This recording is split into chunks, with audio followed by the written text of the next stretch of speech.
रावलपिंडी भिंडी जैसी एक दिन काटी जाएगी, शहर कराची से कह देना वो भी कई हिस्सों में बांटी जाएगी। हम तो भारतवासी हैं, हड्डी से वज्र बनाते हैं। परमाणु बमों की औकात थी क्या, हमारे मंत्रों से मुल्क जल जाते हैं। अब की चिंता मत कर, चेहरे का खोल बदल देंगे। इतिहास की क्या हस्ती है, पूरा भूगोल बदल देंगे। इतिहास की क्या हस्ती है, पूरा भूगोल बदल देंगे। जय हिंद, नमस्कार। मैं चंदन अखिलेश पांडे आपके अपने लोकप्रिय यूट्यूब चैनल 5 जन्य फॉर ऑल पर आप सभी का वंदन करता हूं, अभिनंदन करता हूं। और साथ ही साथ कारगिल विजय दिवस की आज 26 जुलाई है और 26 जुलाई यानी कारगिल विजय दिवस की आप सभी को बधाई देता हूं, आप सभी को शुभकामना देता हूं। जैसा कि आप सभी जानते हैं, यह कारगिल विजय दिवस हम अपनी सेना के सम्मान में, हम अपने बहादुर सैनिकों के शौर्य तथा पराक्रम के कारण यह विजय दिवस मनाते हैं। आज से ठीक 21 साल पहले एक पराक्रम, एक युद्ध हम सभी ने जीता था और उस जीत को विजय दिवस का रूप कहा गया। और वही विजय दिवस हर साल, आज 21वीं सालगिरह है और इसी सालगिरह के उपलक्ष्य में आपका यह चैनल यह वीडियो प्रसारित कर रहा है। सीज फायर का विवाद हो, चाहे वो सीमा विवाद हो, चाहे वो हमारे पाकिस्तान के साथ झड़प हो, यह हिंसक कार्रवाइयाँ कोई नई नहीं है। जब हम अपने आधुनिक इतिहास यानी भारत के विभाजन को देखेंगे और विभाजन के समय जो हमारे नीति निर्माताओं के द्वारा जो नीतियां अपनाई गई, वो कहीं ना कहीं ये नीतियां जिम्मेदार हैं। भारत और पाकिस्तान के बीच मध्य विभाजन हुआ, 2 नए सेपरेट यानी अलग देश बने और जब से यह सेपरेशन शुरू हुआ तब से भारत और पाकिस्तान के बीच में कॉन्फ्लिक्ट का दौर चलता रहा। हालांकि हमारे इतिहास ने यानी हमने 1947 का वो विभाजन का दंश भी देखा था।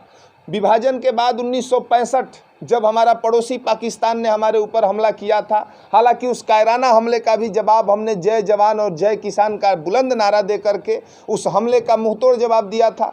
1965 के बाद 1971 में भी पाकिस्तानी सेना ने हमारी भारतीय अस्मिता के ऊपर हमला करने का प्रयास किया था और 1971 में भी पाकिस्तान को हमने मुंह की खानी पड़ी थी। हमने पाकिस्तान को रणभूमि में धूल चटाई थी। 90,000 पाकिस्तानी सैनिकों को हमारे सामने घुटने टेकने पर हमारी सेना ने मजबूर कर दिया था। और फिर 1971 के बाद 1999 यानी 21 साल पहले भी उस घुसपैठ को हम सभी ने देखा था।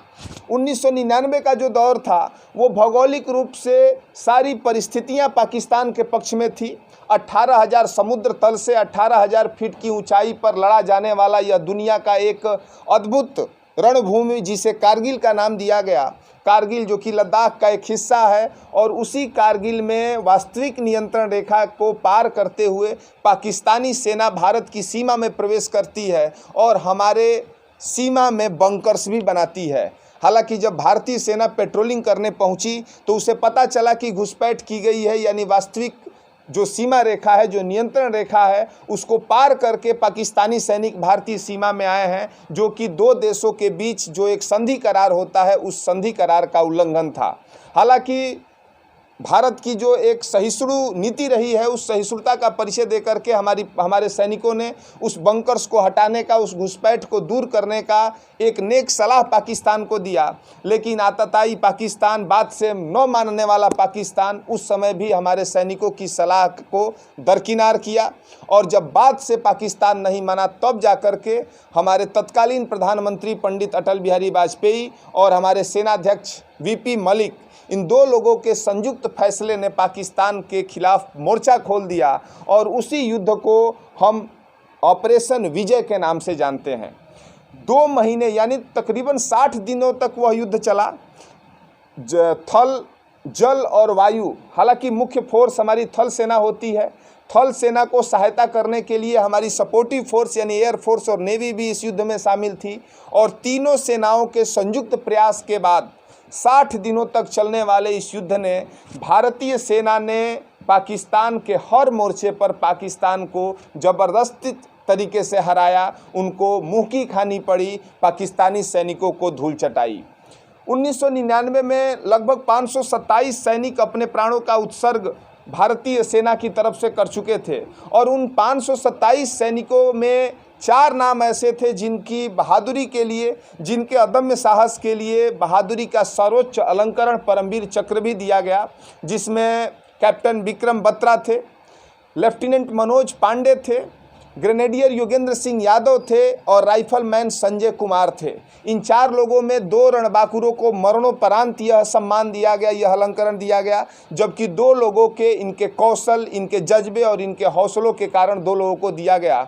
योगेंद्र सिंह यादव को हम सभी यूट्यूब के माध्यम से, टेलीविज़न चैनलों के माध्यम से हम सभी सुनते हैं, वो हम सभी के बीच में सकुशल जीवित हैं, वो हमारे लिए एक प्रेरणा स्वरूप हैं, वो एक हमारे लिए मार्गदर्शक हैं। तो ये बात थी कारगिल युद्ध की, जहाँ पर विपरीत परिस्थिति होते हुए भी 18,000 समुद्र तल से 18,000 ऊंचाई पर हमारी सेना पाकिस्तान के साथ लड़ती है। चूँकि पाकिस्तान पूर्व नियोजित तैयारी करके आता है, उसके बंकर्स बने होते हैं और भारतीय सेना के पास महज शुरुआत होती है, यानी भारतीय सेना जब तक सब कुछ समझ पाती तब तक यह पूरा इलाका पाकिस्तान के कब्जे में जाता है। लेकिन फिर भी हमारी मिट्टी की वो शक्ति थी, हमारे झंडे की वो शक्ति थी, हमारे सैनिकों का वो हौसला था, हमारे रणबांकुरों का वो जोश था, वो पराक्रम था, वो जज्बा था कि विपरीत परिस्थिति होते हुए भी हमारे सैनिकों ने 60 दिनों तक चलने वाले इस युद्ध में पाकिस्तान को हर मोर्चे पे हराया और इस युद्ध को विजय दिवस के रूप में मनाया जाता है। आज 26 जुलाई जो कि विजय दिवस की, कारगिल युद्ध की 21वीं बरसी है, 21वां सालगिरह आज समूचा विश्व मना रहा है। आज एक बार पुनः मैं आप सभी को कारगिल विजय दिवस की शुभकामना देता हूं, बधाई देता हूं, बारंबार हार्दिक बधाई देता हूं, क्योंकि यही सैनिक हैं, हमारे और आपके घरों से निकले हुए ये बेटे हैं जो सरहद पर हमारे और आपके लिए खड़े रहते हैं ताकि हम और आप अपने परिवारों के साथ सुकून से रह सकें। ये वही बेटे हैं जो जब जब भारतीय अस्मिता पर, भारतीय सुरक्षा पर, भारतीय संस्कृति पर जब जब आतताइयों ने, विदेशियों ने, आक्रमणकारियों ने हमला किया है, तब तब उस आक्रमण का जवाब हमारे ये सैनिक, हमारे ये शौर्य के प्रतीक, हमारे ये भाई समय समय पर देते आए हैं। और एक तरह से कारगिल युद्ध के द्वारा समूचे विश्व को भी ये संदेश दिया गया कि भारत सहिष्णु तब तक है जब तक उसके अस्मिता के साथ, उसके संस्कृति के साथ, उसकी सीमा के साथ सम्मान हो, उसकी अस्मिता के साथ कोई खिलवाड़ न हो। तो ये थी कारगिल विजय दिवस की वो शौर्य गाथा जो हर भारतीय सुनना पसंद करेगा। आज का दिन हर भारतीयों को गौरवान्वित करने वाला दिन है, क्योंकि आज ही का दिन जब जब यह 26 जुलाई आती है, हम भारतीयों के लिए खुशी लेकर के आती है और साथ ही साथ पाकिस्तान को एक संदेश भी देती है। लेकिन बेहया बेहुदा पाकिस्तान बार बार हमसे टकराता है, मुंह की खाता है, लेकिन फिर भी अपनी आदत में कोई सुधार नहीं करता है। तो भारतीय सेना आने वाले हर एक सामयिक हमले का जवाब देना जानती है और हम सभी भारतीयों को अपनी सेना पे गर्व है। इसी के साथ एक बार पुनः हम उस शहादत को नमन करते हैं। कारगिल वार में या जब जब देश की अस्मिता को बचाने के लिए जो सैनिक, जो शहीद अपने प्राणों का उत्सर्ग देते हैं, एक बार कृतज्ञ राष्ट्र उन सैनिकों को नमन करता है, उनको बारंबार प्रणाम करता है। और ये सेना ही है, यह सेना के जवान ही हैं जिनके बदौलत हम और आप अपने अपने घरों में चैन और सुकून से रहते हैं। तो एक बार पुनः कारगिल विजय दिवस की आप सभी को शुभकामनाएं। आओ झुककर सलाम करें उन्हें जिनके हिस्से में ये मुकाम आता है। कितने खुशनसीब हैं वो लोग, लहू जिनका वतन के काम आता है। जय हिंद, जय भारत, जय हिंद की सेना, भारत माता की जय।